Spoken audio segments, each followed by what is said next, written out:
Hello everyone, this is Boardgames and Bourbon. I'm Glenn Flaherty. It's good to see you again. Right now, I wanted to take this opportunity to talk about Gartenbau, which is a new game from 25th Century Games. It is designed by David Abelson and Alex Johns, 2 to 4 players, 30 to 60 minutes. Now, this is a game that is very easy to understand. It is, a joyous game to play. It looks great. This kind of I wouldn't say antiquated, but stylized look of the flowers, is so timeless at the point, and I love that font, and it's pervasive throughout the game. And essentially what you're doing in the game is you are mixing puzzle and strategy elements, trying to have the most points at the end of the game. Now, the board itself here, the board is a jigsaw board, so it comes apart if I hold it up, but the board represents a rondelle of sorts, okay? Now, when we look at this board here, you're going to notice that there's white areas, and these white areas are going to have tiles on it like this. Okay, they're going to have pictures of flowers on them, kind of like a domino, and they sit right there over these white spots. These white spots have powers once the spot is empty. But over those spots, there's also going to be resources. Like if I look right here, you can get water and some sun. Over here, it's just 3 suns, and so forth and so on all around this rondelle of sorts. Now, you can either land on a petal or you can go in between petals. And why do you do that? Okay, when you land on a petal, you can either get the plant token or the resources. And the resources are really cool. Nice and chunky. There's a little bit of sun for us. Hopefully the camera will pick that up. Who knows, probably my face will throw off the zoom because it's not used to something that ugly. There's some water. And the game also comes, in my version at least, with these cute little barrels that carry the tokens. I really love that. Wheelbarrows. So you're going around the board, you land on the spot. You can either get the resources or the tile. Now, what's important about that is when you get these tiles, this is where the puzzle element comes in. You want to lay them in certain ways.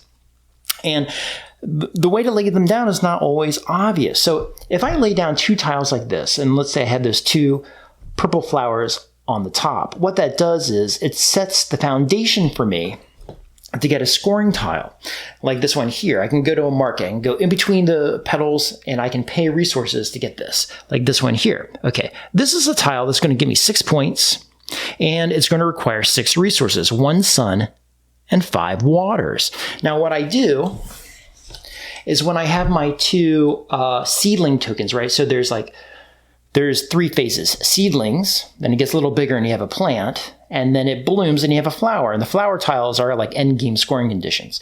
You take this tile and you put it right on top like that, okay? That covers that. Once you lay these down, then you have the opportunity to get yourself something like this tile, and you put this on top of the plant tiles that you just laid. Now, this one here says you get 6 prestige points, victory points at the end of the game, and 2 per orange seedling or plant that you also have. Some will say you get points if there's gaps in between how you laid these out. So if you left gaps in between. So, you might think the best idea is always to put them next to each other. Nope. Sometimes it's better to leave gaps in between and score in different ways. Interestingly, these tiles will score you points, like that one scores you 6. Something like this. Now, if you have 2 6s together, well, that's 12 points, right? But then you have this one right here.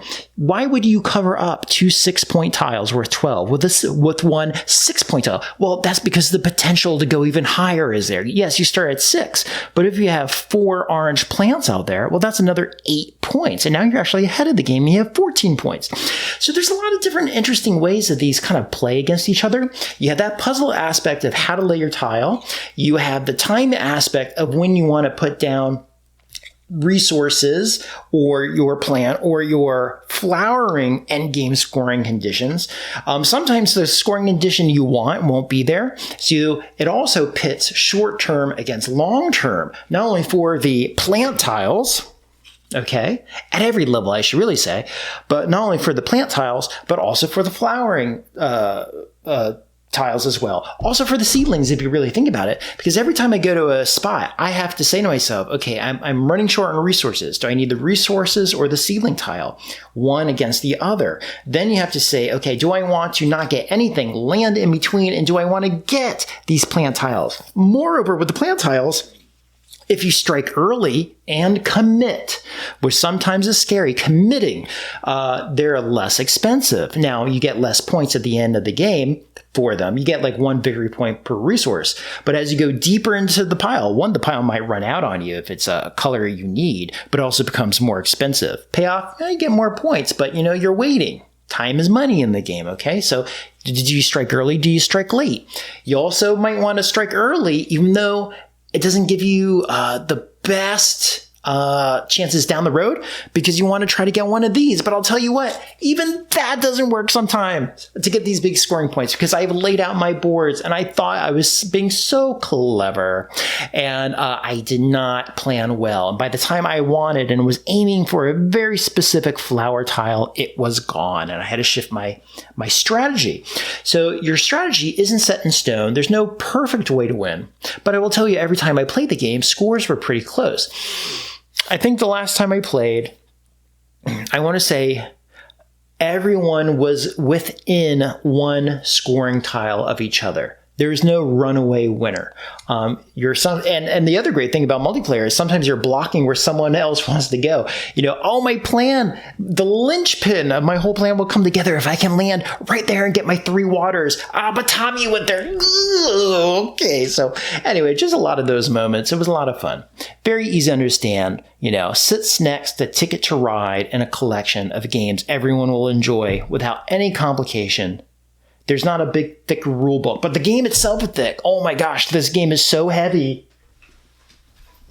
This is probably, it's probably as heavy as Barrage. Man, this thing, I'll tell you, I think it weighs more than my baby.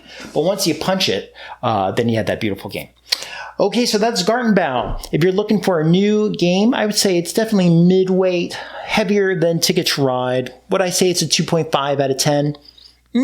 I guess it depends what I would consider 2.5. Yeah, I would say about that, because I think most of my games I consider midweight Euros are probably 3.5 out of 5.